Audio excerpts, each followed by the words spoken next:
Open your Bible in Genesis 11.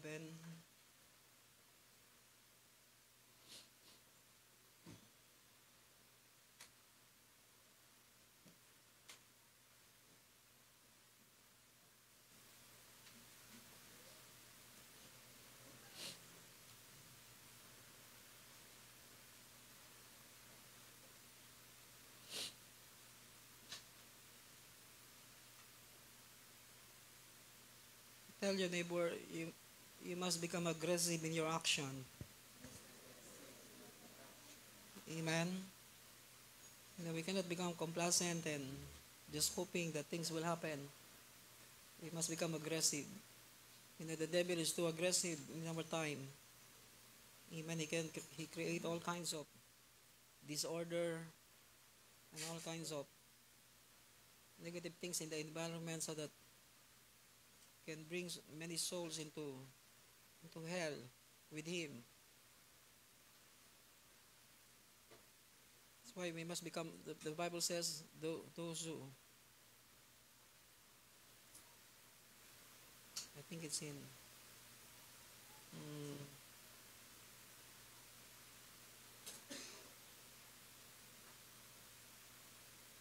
the kingdom must be forcefully advanced. Amen. I said the kingdom must be forcefully advanced, meaning we must become aggressive. Tell your neighbor again, be aggressive. Amen. In Genesis 11, in verse 27.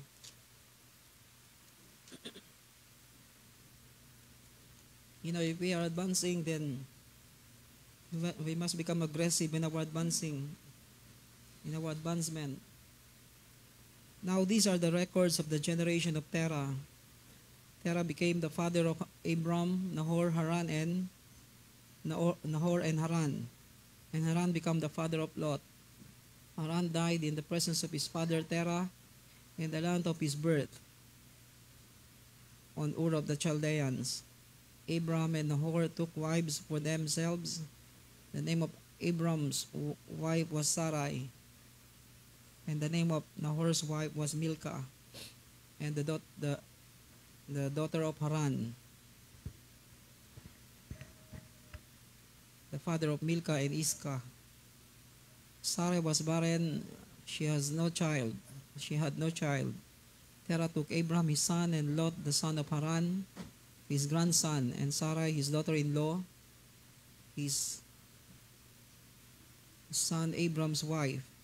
And they went out together from the Ur of the Chaldeans in order to enter into the land of Canaan. And they went as far as Haran and settled there. Tell your neighbor, don't settle. Amen. We must continue the journey, even how good the life is, or even how difficult the life is, we must continue. I said we must continue. Don't settle, because the moment you settle, that's the beginning of death. So when we stop moving, death begins. I said when we stop moving, death begins. Amen. Only death are not moving. I said only death is not moving. Only dead people are not moving. Sorry. Sabi nila, galaw-galaw para hindi may stroke. Iba na ngayon, galaw-galaw para hindi pumanaw. Hello. Meaning we must do something, because the moment we settle down, then death will come. Amen. Only dead people are not moving. That's why when we stop moving, death begins. That's why the Bible says,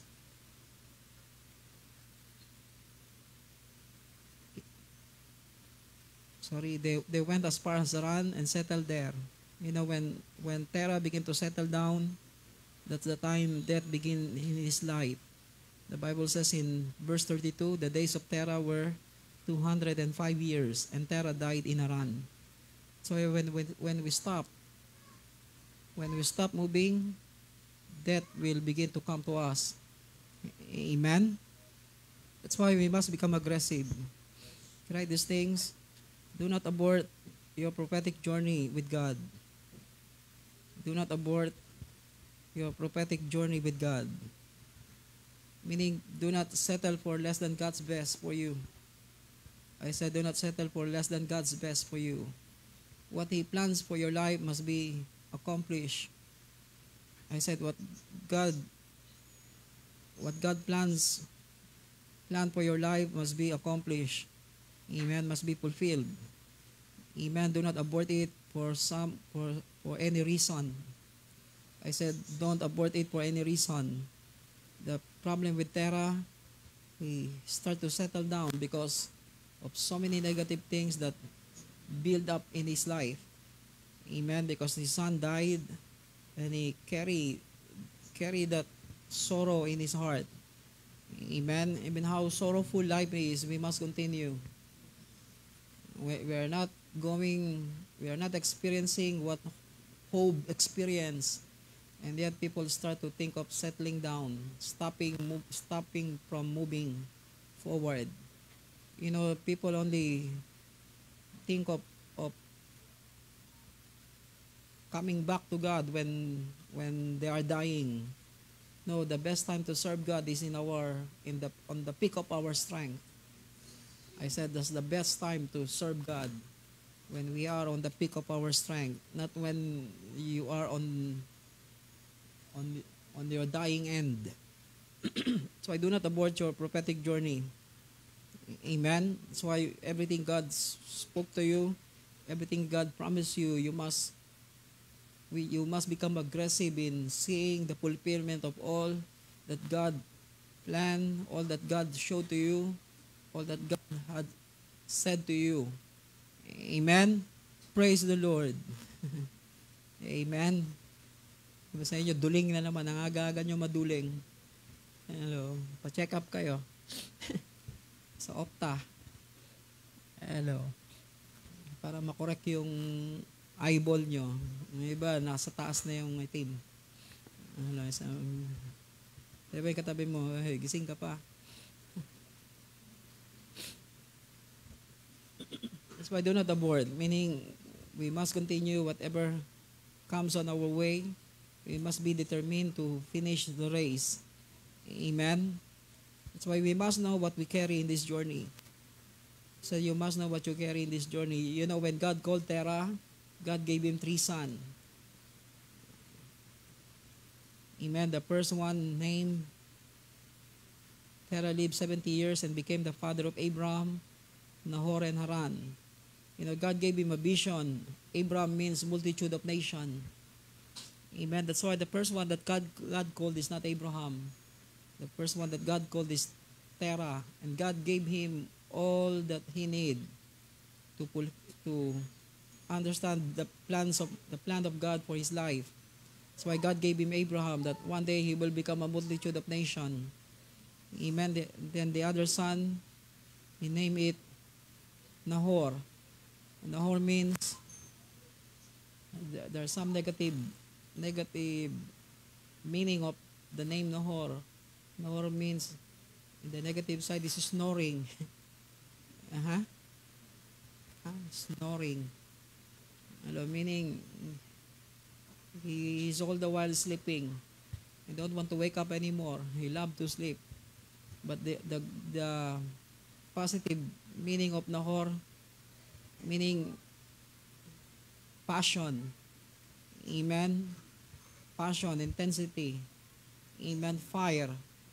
Amen. That's why this journey, we must know what we carry. We must have passion in our heart.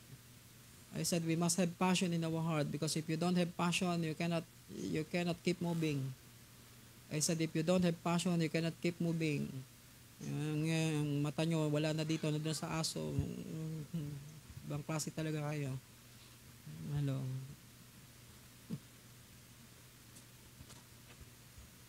So this is the time for us to know what we carry in our heart, for us to finish the journey.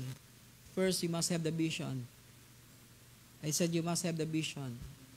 You must see what God is showing to you.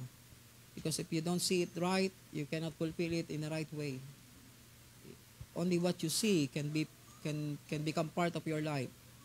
Only what you see can become part of your Only what you see can become yours.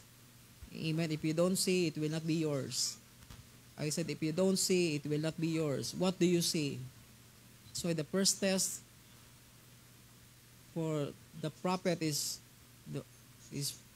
for him to be able to see well, so that you know exactly what God will do to what He is showing you. Hello, do you see something? Okay, what do you see? What do you see in God? What God is showing you in your life, so that you know exactly what He planned for you, what He wants to fulfill in your life. Or else everything you see outside become your dream, become your ambition. But nothing of God can be fulfilled in your life, because nothing you can see of what God is saying to you. That's why God said to Jeremiah, what do you see? Jeremiah said, I see an almond tree. God said, you see well, because I'm about to fulfill my word. Because if you don't see well, you will never know what God wants to fulfill in your life. Hey, you need to see what God is showing you. I said, you need to see.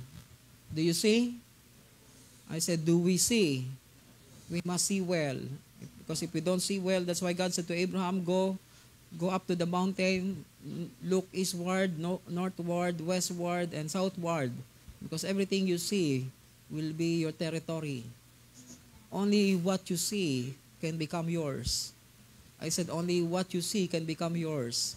Only what you can see God will give you provision to take it as your inheritance. Amen. That's why even in what you are doing in your business or in your life, you must see what God is showing you concerning your life, concerning your business, because only what you see will become part of your life. Amen. Hello. May iba walang nakikita. Hello, ang nakikita lang nila yung kapitbahay nila. Yung nasa kabilang bahay, yung ibang tao. Hello. That's why they always want to fulfill what somebody else's have. No, we must be able to see what God is showing to us, so that He can fulfill it into our life. I said so that He can fulfill it in our life. That's why the first son is Abraham. Amen. Abraham meaning a father of multitude of nations. God gave him a vision that he will be a multitude of nations. And God gave him Nahor, meaning, I don't know why the negative meaning of Nahor is snoring, snorting. Meaning only when you are sleeping. May naghihilik ba ng gising? Wala naman. Meron dilat. Hello. Only when you are asleep, you will snoring. The old man snoring. Ano yung kata na yan? The old man snoring. Rain, rain, go away. Come again another day. Ha? Hindi yun. The old man snoring. Ha? Okay. I forgot. Amen. But the positive side of the meaning of the name Nahor is passion and fire. Meaning you cannot fulfill the vision unless you have passion for that vision. Amen. Without fire in our heart, we cannot come into what God wants for us. Amen. It's good to see, but you must have passion to what you see. I said you must have passion to what you see. Amen. Sometimes we see so many things, but our heart is not there. Then we just pass it on our eyes. Then we're not doing anything on what we see. But the moment when we see something and passion is there, then we will keep looking on it until we have develop an intense desire to make it happen in our life. Amen. That's why we must know in this journey, God already gave us all the provision. Amen. And the first provision that God gave to us is vision. You must have a vision. Amen. I said we must have a vision, not ambition, but vision. Amen. Hello, tell your neighbor, it's not ambition, it's a vision. Amen. Hindi ko naman sinabing wala man lang iba, wala man lang ka-ambisyon. Ano, wala lang, okay na akong ganito. Okay na akong tambay. No, we want, God wants us to become great. Hello, in some translation, I will make your name famous. Even being famous is God's plan. Hello. I said even becoming a famous one day, it's God's plan. It's God's purpose. But that's not something that we ambition. It is God's ambition for us. I said it is God's desire for us. It is God's intention for us.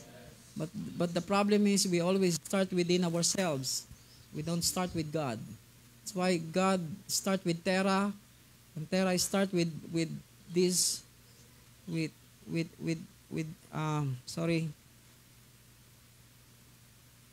he start with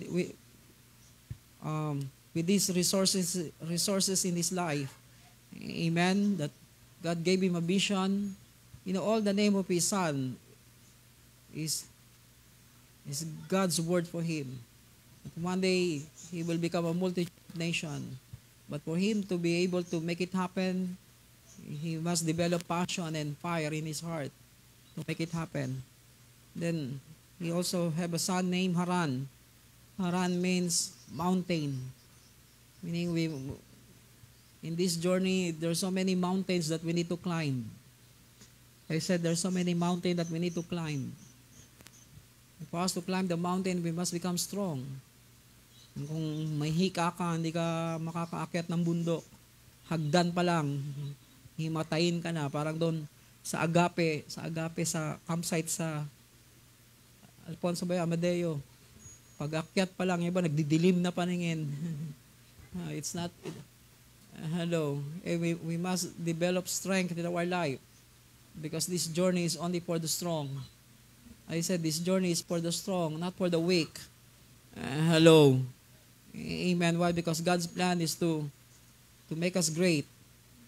I said God's plan is to make us great. Amen. I will make you a great nation. That's God's plan. I will bless you. I will make your name famous. In some translation, I will make your name famous. Amen. I will make your name great. So, and so you shall be a blessing. And I will bless those who bless you. And the one who curses you, I will curse. And in you, all the families of the earth will be blessed. Imagine the plans of God. I said the plan of God. Amen. It's not something that we cook for ourselves or we plan for ourselves. So we cannot start on our own ambition. I said we cannot start on our own ambition. Amen. So I do not abort your prophetic journey. We must know what we carry. Amen. That we have all the ingredients for us to fulfill the plan of God that one day we will become great. Do you believe one day you will become great? Okay. Okay na akong ganito. No, God will give us a name. Hello. That's why you must have vision, you must have passion, you must have a strength to fulfill the vision. Amen. So Haran speaks about mountain. Amen. A roadmap. In some meaning, it talks about having the road. God gave us the road map so that we know exactly where God is going, where God wants us to go. Amen. That's why we can only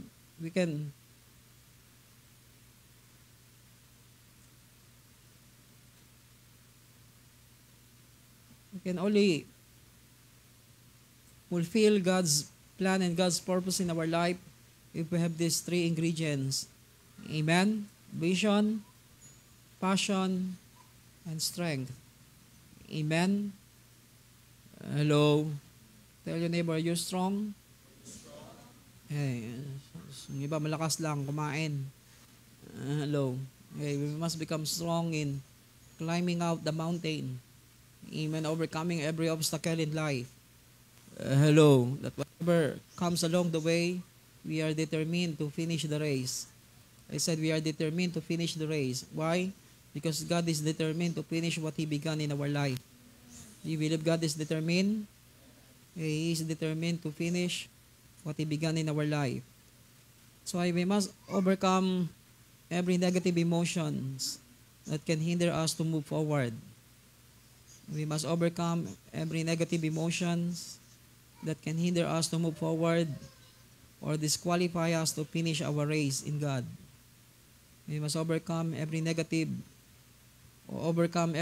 emotions that can hinder us to move forward or disqualify us to finish our race in God.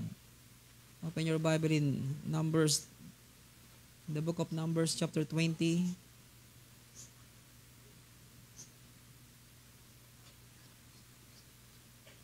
That's why be careful how we express ourselves, especially in difficult times.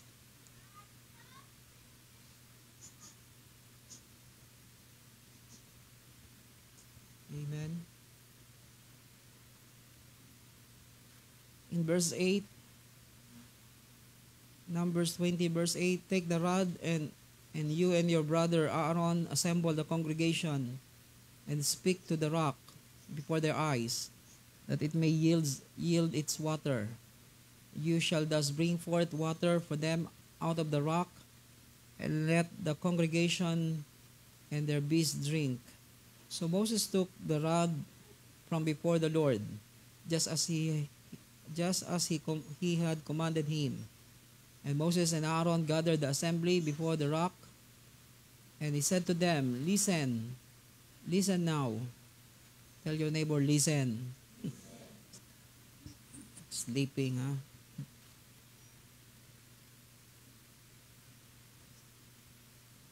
He said to them, listen now, you rebels. Ano gusto niyo sabihin sa katabi mo? We are not rebels. We are obedient sons. Shall we bring forth water for you out of this rock? Then Moses lifted up his eyes and struck the rock twice with his rod. And water came forth abundantly, and the congregation and their beasts drank.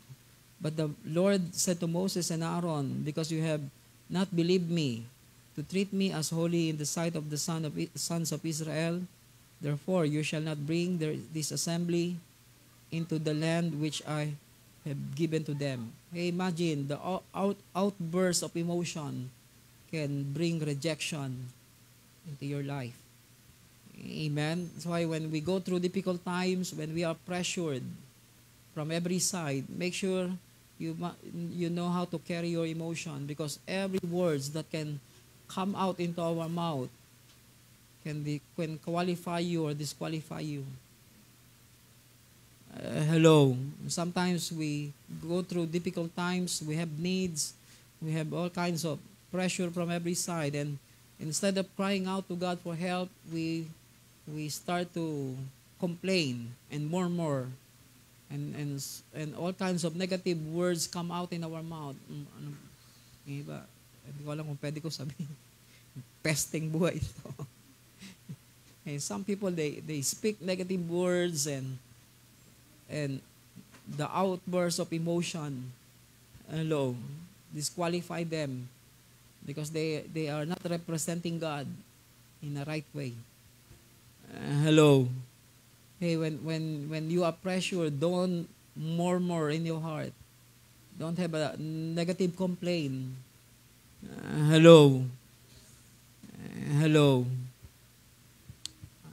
Lord, kulang pa ba itong ginagawa mo sa akin?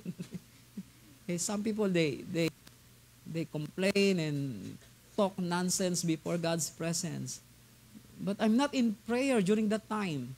No, whether you are not in prayer or ordinary day, every word is counted. Every word is recorded. Every action is recorded before God. Sometimes we don't realize that God only recorded our life when we are in the church. No, everywhere we are, God is watching over us. God is recording everything that we do, we think, we say, we express, all these things. Hey, are you listening? Praise the Lord. Are you awake? Amen. And that's why overcome every negative emotions that can hinder us to move forward. Amen. Look at Moses, because he, instead of speaking to the rock, he hit the rock twice, not just once, but twice. Why? Because the people pressuring him to give them water. And sometimes because of the need pressure, the demands of needs and all the demands of people, the pressure of the environment can make you can position yourselves in a wrong way. Hello? That's why you must always take the right posture in God. Hello? Make sure you don't you don't have this negative outburst of emotion. Amen? Still, we can represent God. We represent God well. Amen? Amen. Especially in traffic jam. Hello, you can. Some people curse somebody else. Some people, naalala ko yung, pupunta kami Manila, kinatok kami. Alam nyo ba? Ano po? Flat yung gulong nyo. But, out of his good intention, he's so good. The man is very good. Amen. Good heart.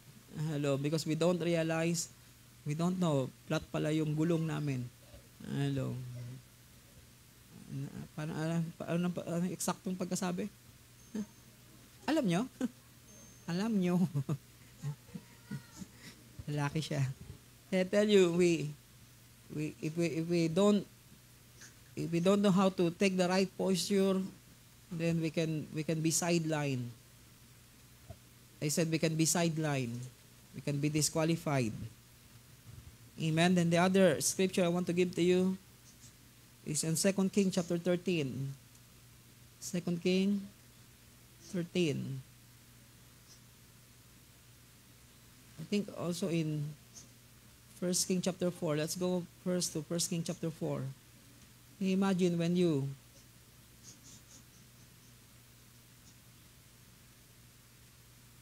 Second King chapter 4, I'm sorry.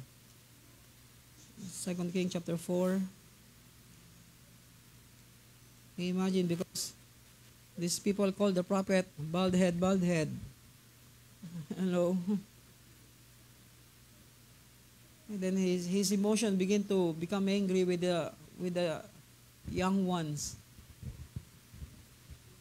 Then he curses these 42 young men. Okay.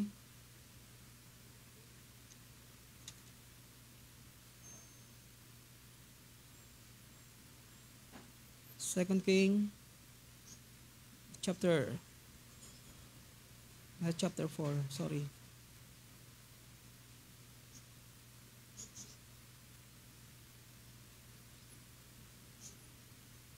Chapter 2.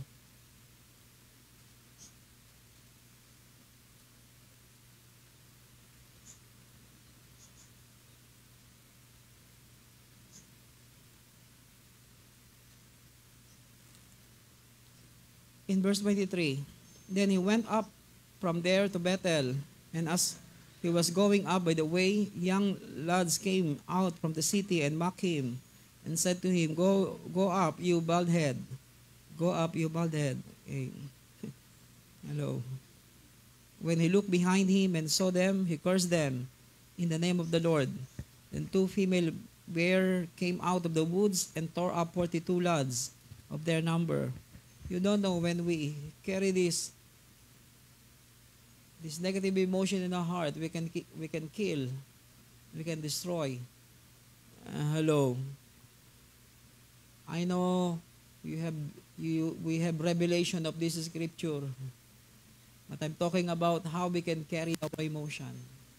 I can give you other revelation of it, but how you can hold your peace in times of pressure is very important, because God wants us to raise the dead, not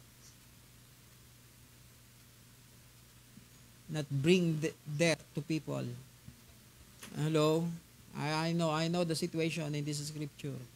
But I just want to say to you things that you must, even when people begin to pressure you, you must know how to take the right posture in God.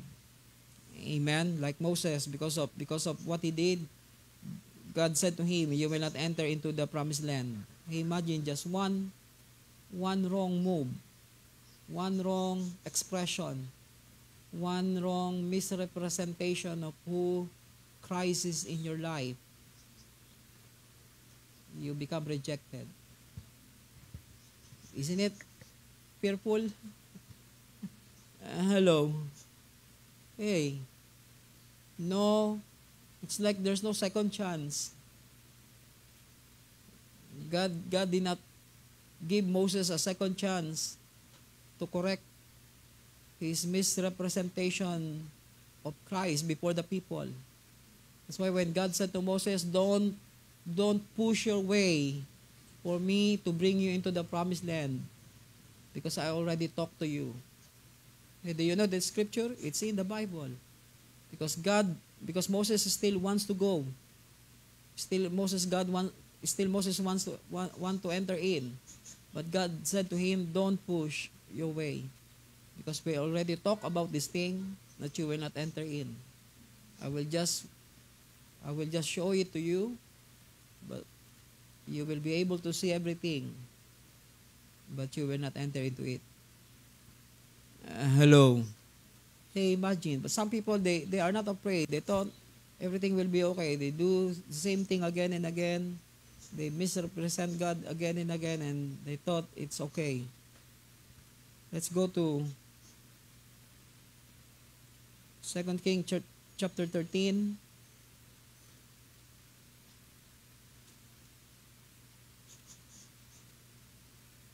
Verse 14. When Elijah became sick with the illness of which he was to die, Joash the king of Israel came down to him and wept over him and said, my father, the chariots of Israel and its horsemen. Elijah said to him, take a bow and arrow. So he took the bow and arrows. Then he said to the king of Israel, put your hand on the bow. And he put his hand on it. Then Elisha laid his hand on the king's hand. He said, open the window toward the east. And he opened it. Then Elisha said, shoot. And he shot. And he said, the Lord's arrow of victory, even the arrows of victory over the Aram. For you will defeat the Arameans at Apec until you have destroyed them. Then he said, take the arrows. And he took them. And he said to the king of Israel, strike the ground. And he struck it 3 times and stopped. So the man of God was angry with him and said, you should have struck 5 or 6 times. Then you would have struck Aram until you would have destroyed it. But now you shall strike Aram only 3 times. Hey, imagine the prophet. Amen. He is about to die. The king who is destined by God to destroy all his enemies. The problem is his emotion. Because the prophet is about to die, his emotion is very affected. Amen. Malungkot siya. Isip niya, wala na kaming lakas. Wala na kaming pag-asa.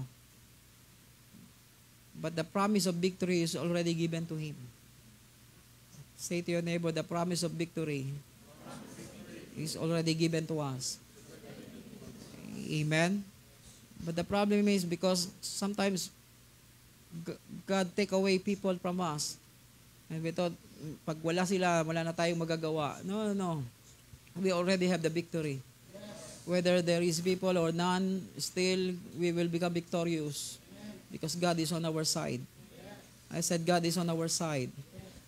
Kaya iba pag umalis kami, wala na silang lakas. No, still we are strong. I said still we are strong. Still we will be able to do everything God wants us to do. Amen? Why? Because it's not by might, nor by the strength of man, but by the power of God. Amen. But by the power of the Spirit of God. Amen. That's why this king becomes so emotional that he don't realize that God already gave him the victory. But because of his emotion, he just struck the ground 3 times. Then the man of God said, because you struck the ground 3 times, only 3 times you will gain victory against your enemy. Hey, you must focus. I said we must know how to focus our heart to what God had said to us. Kaya di ba unang hindi naman siya 3 beses pinapana sa bintana, 1 beses lang. Amen. But because of his emotion, he is so sad. Amen. That he have no any passion. Amen. We cannot trust on men. We need to know how to trust in God. Amen. Hello. Amen. You know, I think it's also in Isaiah chapter 6. Amen. When King Uzziah died, Isaiah saw the Lord. Amen. You know, sometimes when we are emotional, amen, we cannot see so many things we cannot see what God wants us to see. Amen. It's only by grace and God's mercy that He take away all the things that blinds us. Amen. I said God will take away everything that cause us to become blind of what God is showing to us. Amen. Well, so I tell your neighbor, overcome every negative emotions. Amen. Hey, don't complain. Don't murmur. Amen. God will always make way for us. Amen. When there is a traffic jam, don't complain. Amen. Sleep. Amen. Along the way. Hello. Talaga, minsan wala tayong maisip kundi magreklamo. Ang traffic. Bago kakatabi mo, busina ba ng busina? Sa likod mo, gusto mo lumipat ka. And all kinds of emotions are flying everywhere. Hello. Then we don't realize we are Christian that needs to represent God. Amen. In every situation. So imagine, because of this negative emotion, amen, one is rejected, one loses victory. Hello. The other one become blind of what God wants him to see. Hey, this is important because when we don't take the right posture before God, then we lose our ground. I said we lose our ground. Right, these things, we must be free. We must be free from the control of familiar spirit in our life. We must be free from the control of familiar spirit in our life. Let's go back to Genesis. You know why God wants Abraham to live? To leave his country.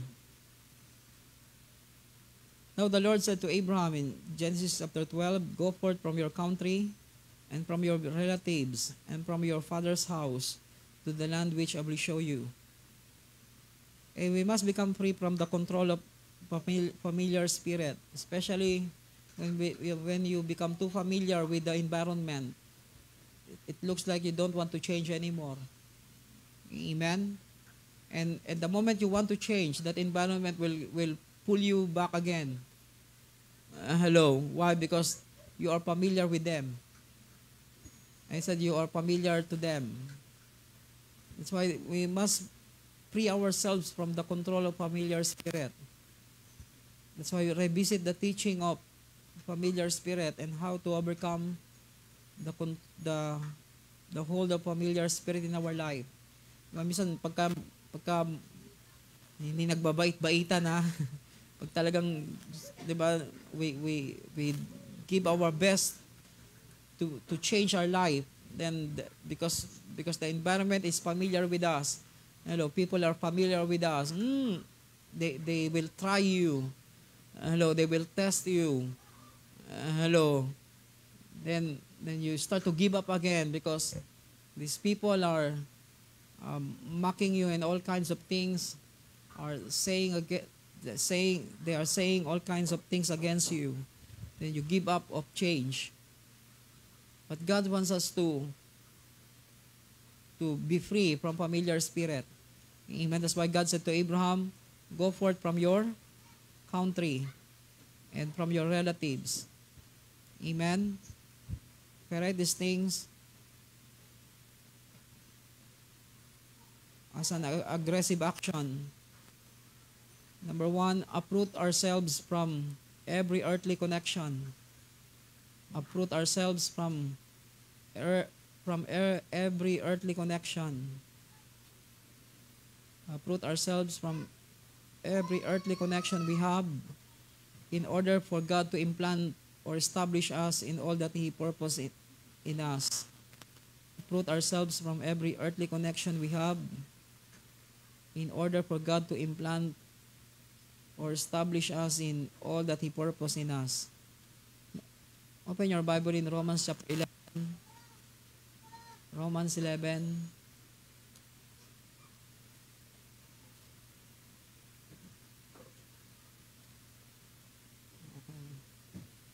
Wala namang rambulan sa taas. Romans 11. In verse 17. Let's read on verse 17. But if some of the branches were broken off, and you, being a wild olive, were grafted in among them, and become partakers with them of the rich root of the olive tree, do not be arrogant toward the branches. But if you are arrogant, remember that it is not you who supports the root, but the root supports you. You know, this scripture speaks about how God put us into the tree. Amen. That we are not part of the covenant, and yet God grafted us. Hello. Amen. Imagine God rejected the one who are part of the covenant, who has to be able to become part. Hello. Hey, are you listening? That's why God wants us to implant us. Hello. I said God wants to implant us so that we become established in what He purposed in our life. Okay, let's continue reading. Do not be arrogant toward the branches, but if you are arrogant, remember that it is not you who supports the root, but the root supports you. You will say then, branches were broken off so that I might be grafted in. Quite right. They were broken off for their unbelief, but you stand by your faith. Do not be conceit, but fear. For if God did not spare the natural branches, He will not spare you either. Behold then the kindness and severity of God. To those who fell, severity, but to you, God's kindness. If you continue in His kindness, otherwise you also be cut off. You will also be cut off. And they also, if they do not continue in their unbelief, will be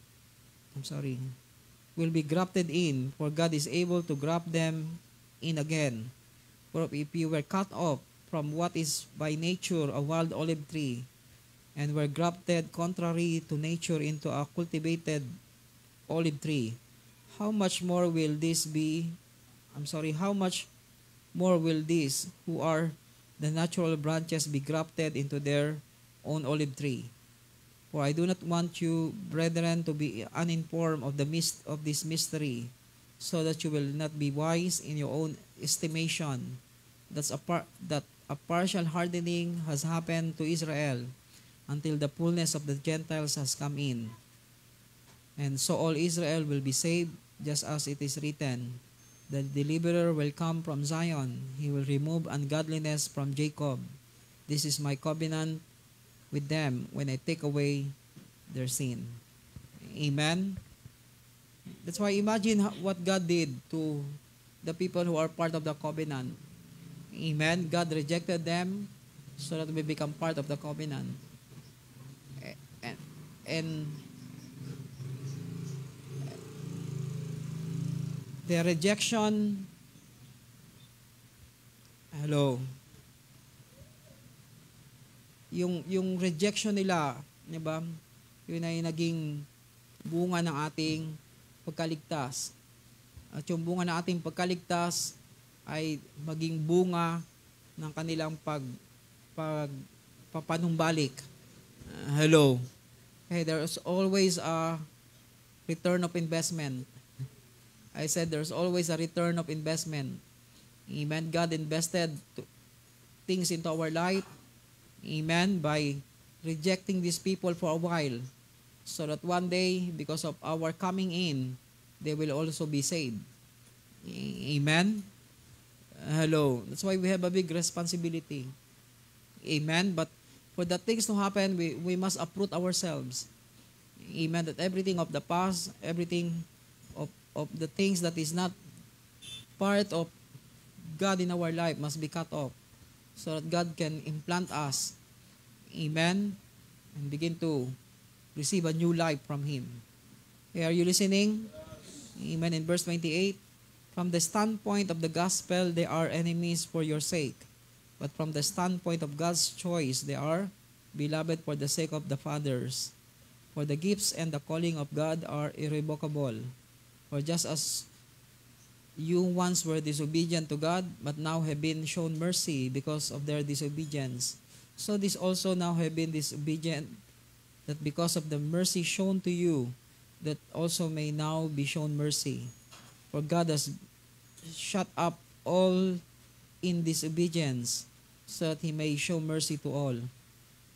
O depth of the riches both of the wisdom and knowledge of God, how unsearchable are His judgment and unfathomable His ways. For who has known the mind of the Lord, or who became His counselor, or who has the purse given to Him, that it might be paid back to Him again? For from Him and through Him and to Him are all things. To Him be glory forever and amen. Amen. That's why God said to Abraham, go out. Tell your neighbor, go out. And go out from wrong connection, wrong relationship. Amen. Move out from things that is not of God in our life. Amen. God wants us to have an aggressive action. Imagine to leave your house, relatives, family. I'm not saying leave your house. So what I'm saying is our roots, our connection. Amen. Being familiar with the environment. Amen. Being love our comfort zone. Hello. Being love with what seems right for us. Amen. And because of that, we don't want to change anymore. Amen. Making begins in our following. Making begins in our following. Meaning, if we want to be made by God, it starts when we follow Him.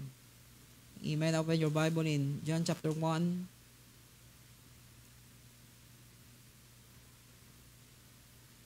God said to Abraham, go forth from your country, from your kindred, from your father's house, and go into the land that I will show you. And the Bible says Abraham obeyed God. That's the beginning of God's making in his life.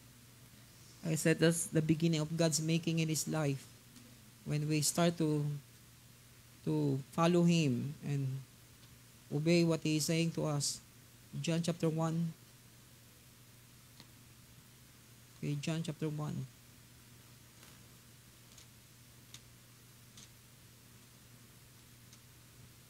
In verse 35. Again, the next day, John was standing with two of his disciples, and he looked at Jesus as he walked and said, Behold, the Lamb of God. The two disciples heard him speak, and they followed Jesus. And Jesus turned and saw them following, and he said to them, What do you seek? They said to him, Rabbi, which translated means teacher, where are you staying? He said to them, Come, and you will see. So they came and saw where he was staying, and they stayed with him that day, for it was about the 10th hour. Hey, imagine when we follow God, He will begin to change our life. Hey, imagine staying with Him for a whole night. Surely our lives will change. I said, surely He can make things in our life. I said, He can make things in our life. If we cannot stay with Him, He cannot make us. Amen? Hello, not just staying in the church, but staying where He is staying. So Jesus said, What do you seek? Anong hinahanap nyo? Iba pera hinahanap. Hello. Iba naghanap ng gwardya. Ba't ka umaten? Para may gwardya ako. Hindi ako madisgrasya. Para pagpalain ako. Hello. No. That's why the first question that Jesus asked to the first disciple, what do you seek? Because some people, they are not seeking the person, they are seeking the things. They are seeking the material things, but they are not seeking the person. Are we seeking the person? We must seek the Lord, not just the things that we want or the things that we thought we need. Amen. Because He is our need. I said He is our need. Amen. We need Him. I said we need God. Amen. That's why. And he looked at Jesus as he walked. And he said, Behold, the Lamb of God. And the two disciples heard him speak, and they followed Jesus. And Jesus turned and saw them following, and said to them, What do you seek? They said to him. In verse 39, he said to them, and the first disciple answered him, Where are you staying? Imagine they are looking for where Jesus is. Amen? Okay, we must look for where He is staying. The Bible says He is seated at the right hand of the Father. Amen? And that's the place where we're supposed to stay.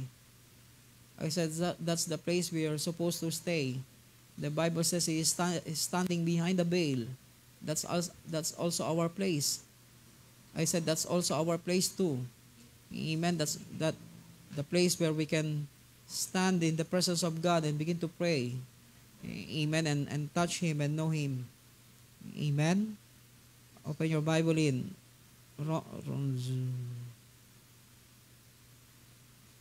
Luke chapter 5.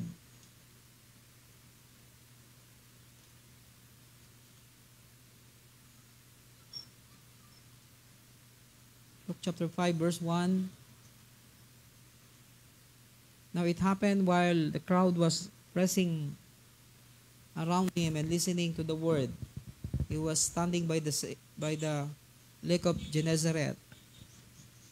He saw the two boats laying at the edge of the lake, but the fishermen had gotten out of them and were washing their nets. And he got into one boat, which was Simon, and asked him to put out a little way from the land. And he sat down and began teaching the people from the boat. When he had finished speaking, he said to Simon, Put out into the deep water and let down your nets for a catch. Simon answered and said, Master, we worked hard all night and caught nothing, but I will do as you say, and let down the nets. While they had done this, they enclosed a great quantity of fish, and their nets began to break. So they signaled to their partners in their boat, in the other boat, for them to come and help them. And they came and filled both of the boats so that they began to sink. But Simon Peter saw that he fell down at Jesus' feet, saying, Go away from me, Lord, for I am a simple man. You know, when you see all the blessing, so many people, they immediately ask Jesus, can we become partner? Hello. But this man realized he is not worthy of that blessing. Hello. Hello. Some people, oh Lord, I attend every Sunday. I fast, I pray, I serve you. Where is my blessing? But this man is different. He realized that he is not deserved. Amen. He sees something that he really need aside from being blessed of material things. Amen. You know, Jesus is a good partner for our business. Imagine, oh, Lord, saan naman kami maghahagi? Sa kaliwa naman? Sigurado. Nagkapunit-punit na nga yung lambat nila sa dami ng huli. Di ba magandang partner si Jesus? Hello. But if he cannot change you, hello, that blessing can become a curse to you. Hello, because the real blessing is when God can change our life. I said when our lives are changed, that's the real blessing. Amen? If Peter is so wise that he wants to be changed rather than just to become a great fisherman. Hello? Hello. But people always looking after for blessing. But they don't want God to change their life. So the first, when you are blessed, you must feel convicted that you need to be worthy of what God gave to you by changing your life. Hello, by asking God to change you. Not to bless you more, but to change you more. Because the more we are changed, the more we will become blessed. Hello. Amen. That's why even in our church, I believe one day we will become bigger. Hello, our church will become big. We will have a big crowd one day. We will touch cities. God will give us nation one day. Praise the Lord. Pero yung iba patulog-tulog. Yung iba, wala lang. They are not aggressive. They just come to church. Magiging aggressive lang yan pagka naghihingalo na. Talaga, yung iba nagiging passionate na lang sa Diyos pag may kailangan. Pagka may sakit, talagang passionate mag-pray. Pag may kailangan, passionate mag-pray. Pagka may gustong sagutin ng Diyos sa kanila, they start to become passionate in praying and worshiping God. Hello. And sometimes, people are like that. We don't like those kind of people. Hello. Okay, you like those. Are you listening? That's why imagine if Peter is just after for blessing, he will always talk to Jesus about where we will put our net next. Saan naman namin ihuhulog, Lord? Bandang kaliwa naman ba? No. But he asked God for change. I said he asked Jesus for change. Hey, that's the right response. Hello, that we ask God for change, not for blessing, because the moment God can change us, the moment all the blessing will come into our life. We don't need to ask God to bless us because it is part of the package. I said it is part of the package. Surely He will bless us. You don't need to ask God to bless you because you are already blessed. I said we are already blessed. And He wants us to become a blessing. How? By keep changing us. Because if we are changed, then we will become a blessing. Maraming taong pinagpala, sumpa sa komunidad nila. Hello. Kasi habang pinagpapala, lalo nagiging arugante. Hello. Sabi pa ni Pastor Rick, ang hirap din pala na may sasakyan, no? Hindi ka na tumutungtong sa lupa. Hindi ka na raw may maraming tao hindi na tumutungtong sa lupa. Bakit, Pastor? Kasi lagi na lang nasa sasakyan. Hindi nyo alam yung kasabihan, di ba? Mga tao nung yumaman lang, di na nakatungtong sa lupa. Ibig sabihin, they don't know how to relate with their neighbors anymore. Hello, kayo, nakakatungtong pa kayo sa lupa. Hindi, naglalakad nga kami minsan. I tell you, God is talking about change. Hello, that's why God said to Abraham, I will bless you and make your name great. Hello. Amen. But we must consider the word make first before the blessing. Amen. There will be no blessing without the making first. Amen. Hello. Some people, they just want to become famous. Famous of what? We must become famous of being changed. Hello. Being changed into His likeness. Hello. Being changed into His image. That's God wants us to do in our life, that we become the showroom, the show window of change. And because of that, we will become great, become famous. Amen. In Matthew chapter 4, verse 18. I'm talking to you about the first disciple. That's why in Luke chapter 5, we see how God began to change the life of Peter and the other disciples with him. In Matthew 4, verse 18. Now Jesus was walking by the Sea of Galilee. He saw two brothers, Simon, who was called Peter, and Andrew his brother, casting a net into the sea, for they were fishermen. And he said to them, "Follow me, I will make you fishers of men." Immediately they left their nets and followed him. Imagine we must follow God. I said we must follow God. Amen. That's why we must understand that we need Him before He needs us. I said we need Him before He needs us. But the problem with so many people, their mentality is God need them. No, we need Him first before He need us. Because if He cannot change us, He cannot use us.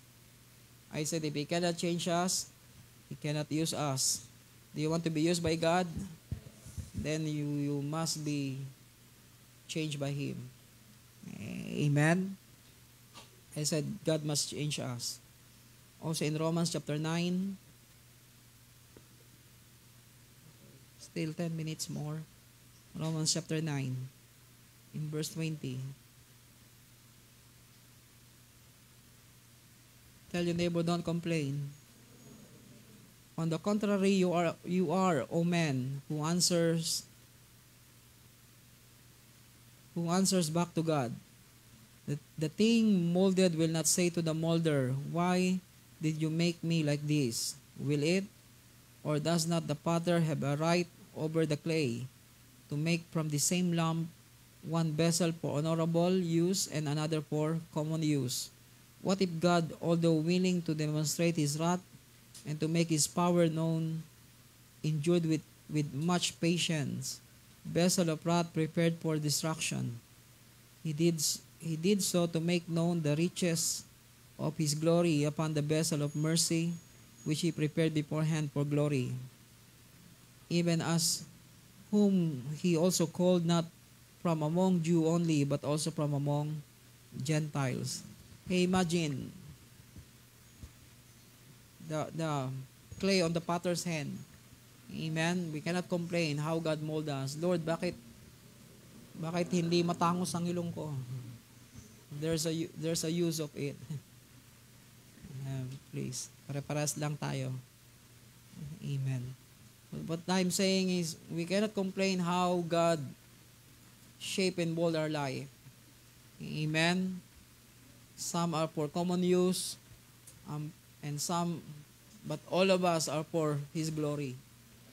Amen. Imagine how God rejected this generation, rejected the past generation for this present generation to rise. Okay, you don't realize how God rejected many nations. It looks like they are not existing, so that Israel will be born. Amen. So that what God promised to Abraham will come to pass. In you, all the nations of the earth will be blessed. Amen. How God rejected Israel for the sake of the church to rise, so that through the church, Israel will turn back to God again. So that through the church, all the nations of the earth will be blessed too. Hello?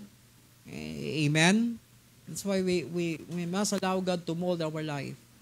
Amen. Don't complain how God mold us, shape us. Hello. Make us. Hello. Amen. Ayan yung iba. They have no time. If you cannot make time, don't ask me to make time. Okay, just a warning to some people because some people I don't see their face anymore. Hindi ko alam kung kailan sila magpapakita pagka magpapakasalo, magpapalibing.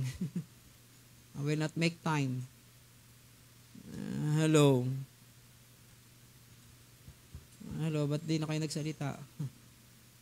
Okay, some people, they don't know how to make time for God, make time for you. When they have need, you need to make time for them. Sorry. Hello. Okay. Tell your neighbor, make time for God. Hey, what we sow, we will reap. If you sow time, you will reap time. Hello.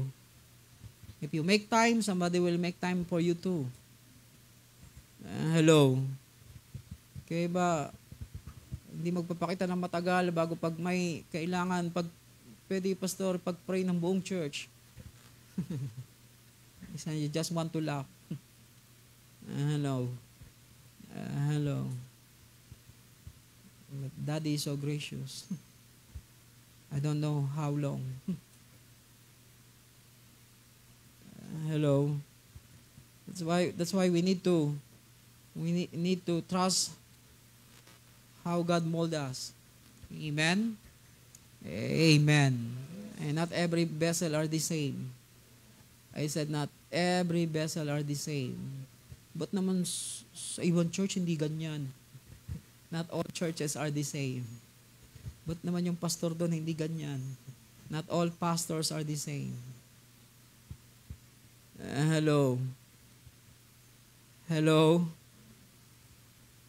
It depends on how God wants to design our life and the design of God in our church. Amen. Number 3, about aggressive action.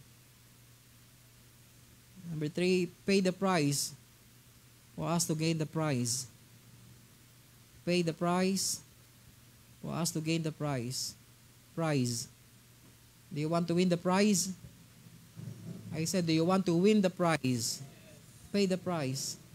Kahit pa yung ticket mo nanalo, di mo naman binayaran. Still, you cannot claim it. Hello? So many of us, we all have the ticket for the prize. I'm sorry, we all have ticket for the prize, but we don't pay the price.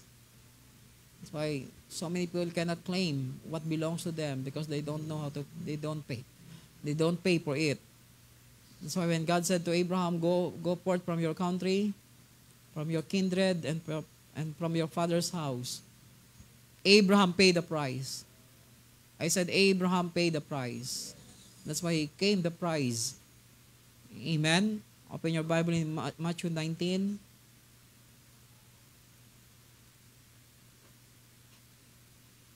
I know, you feel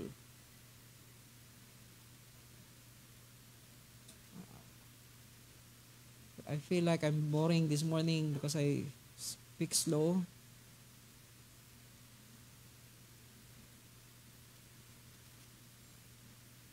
Matthew 19, verse 27. Then Peter said to him, Behold, we have left everything and followed you. What then will there be for us? Hey, Peter is a businessman. Hello, he always look for ROI. Hello, what is the return of investment of leaving everything behind for the sake of following you? If we pay the price, we have the right to claim the prize. Hey, we can demand for return of investment. Why? Because we invest. Not illegally, but legally. Hello, because not all investment are legal investment. Some are illegal. Hello. Sipin nyo yung iba, mag-invest ka ng 100. In 1 week, it will become 1,000. No, it's illegal investment because there's no such thing as that. Like Christians, they only come every Sunday and they want you to be with them every day. Hello? They only invest their time with you once in a while. And when they need you, they want you to be immediately come to them. No, there's no ROI like that. It's illegal investment. I said it's illegal investment. Maraming tao sa loob ng simbahan, mga scammer.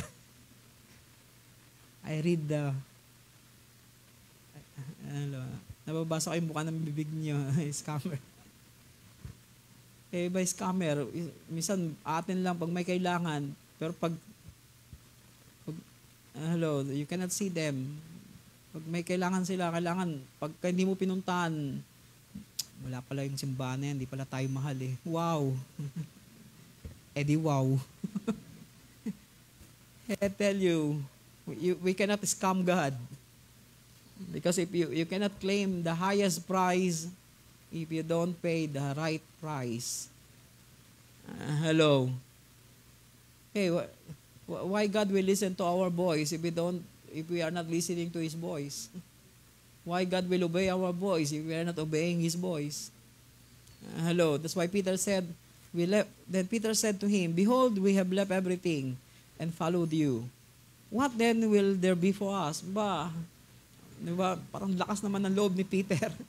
Hello, imagine he can demand Jesus about the ROI.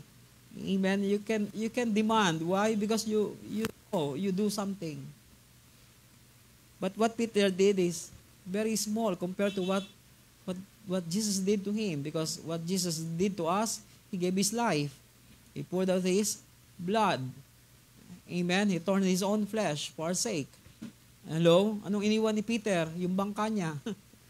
Hello? Yung fishing net. Hello? Hello? Iniwan niya pati asawa niya, iniwan niya, baka galit siya. Hello? But He left everything. Amen. In verse 28, then Jesus said to them, truly I say to you that you that you who have followed me in the generation when the Son of Man will sit on His glorious throne, you also shall sit upon 12 thrones, judging the 12 tribes of Israel. And everyone who has left houses or brothers or sisters or father or mother or children or farm for my name's sake, hindi kasama asawa, kaya huwag niyo yung asawa niyo. For my name's sake will receive many times as much and will inherit eternal life. Okay, imagine the reward. Amen. The investment that we put in. Hello. Amen. Tell your neighbor, pay the price for you to gain the prize. Amen. Okay, number 4. Protection, progress, peace, and prosperity are the portion of those who follow Him wholeheartedly. Protection, progress, peace, and prosperity are the portion of those who follow Him wholeheartedly.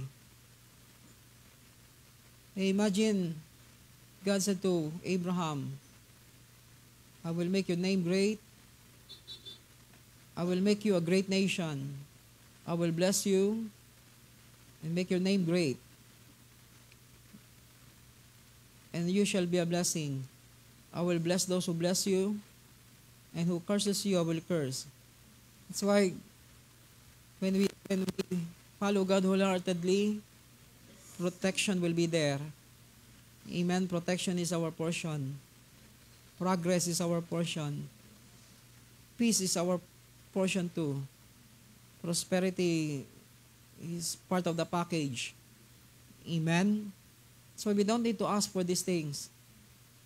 I said we don't need to ask for these things because the moment we follow Him wholeheartedly, it will be our portion. Amen. And the last point, only unselfish people can finish this journey. Only unselfish people can finish this journey.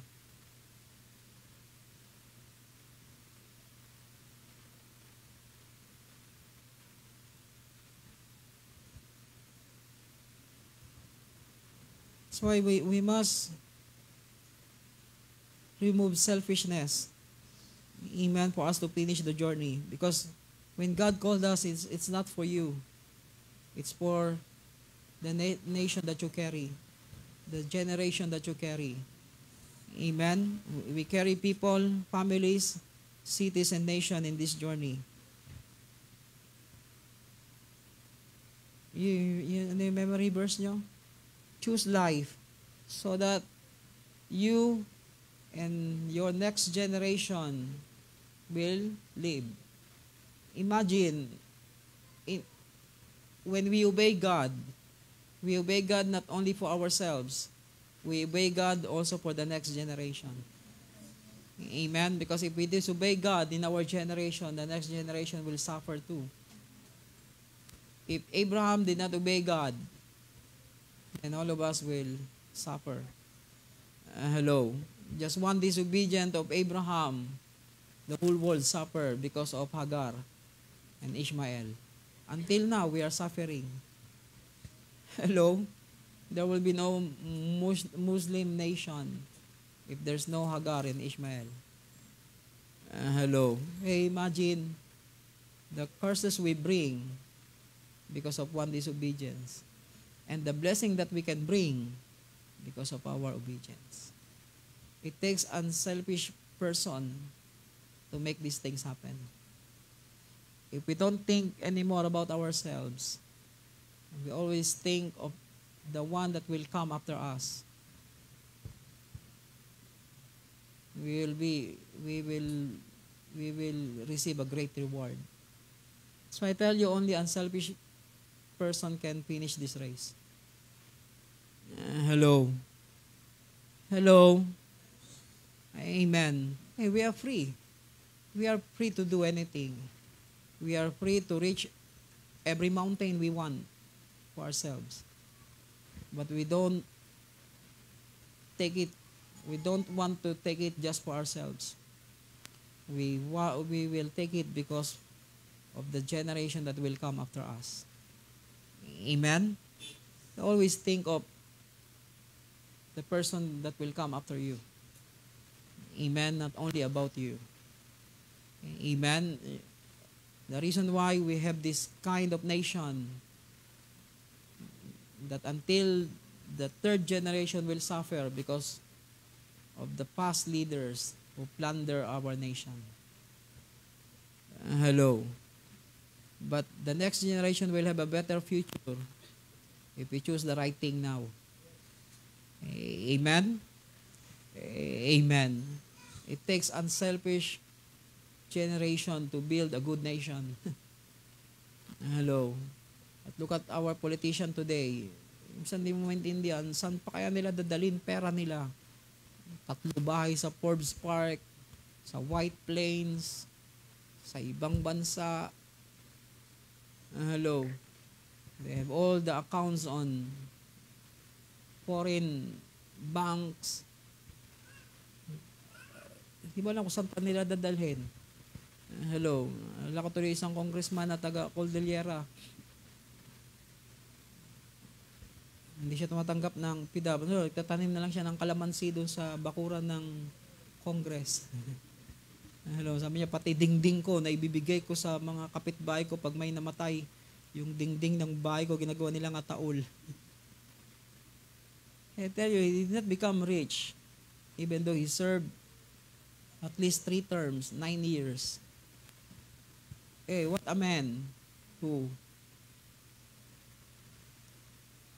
is so unselfish to serve his generation. Very few people. Yung iba, nung pumasok ang congressman, ang bahay, kubo. Pagkatapos ng term, naging mansyon. Sabi pa ni Duterte, nung hindi pa congressman, ang relo, Seiko. Nung naging congressman, naging Rolex. I tell you, they cannot buy those kind of things unless they become greedy. Unless they start to become corrupt. That's why, if we want to see a better future, stop being selfish. Amen? Amen. Think how we can raise them. Help the next generation to become better and better in the sight of God. Amen? That's why our church, we prioritize this thing. How we can serve our young ones and give them good education, godly education, bringing them into the presence of God, bringing them into a place that they can know God better than us. Amen. So that in the coming days, we will see our nation will become great. Amen. Because we cannot put our hope in this politician. Ngayon pa lang, binibuild up na nila yung mga anak nila. So, gustong daanan yung mga yapak nila. Nakakatakot. I tell you, it's so dangerous.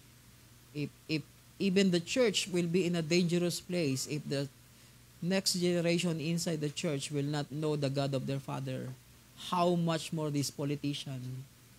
They are now grooming their children to take the path that they are walking in. Tell you, it will become more worse than the past. That's why we must counter-attack this thing. Hello? Amen? But I tell you, it takes unselfish people to make these things happen. Amen? Let's all stand. Let's thank the Lord. That's why become aggressive in our action, advancement. Amen? Become aggressive in advancing God's kingdom. You know why? Because I believe God will multiply us. Amen? Father, we thank you this afternoon. Thank you, Lord God, that you plan a good plan.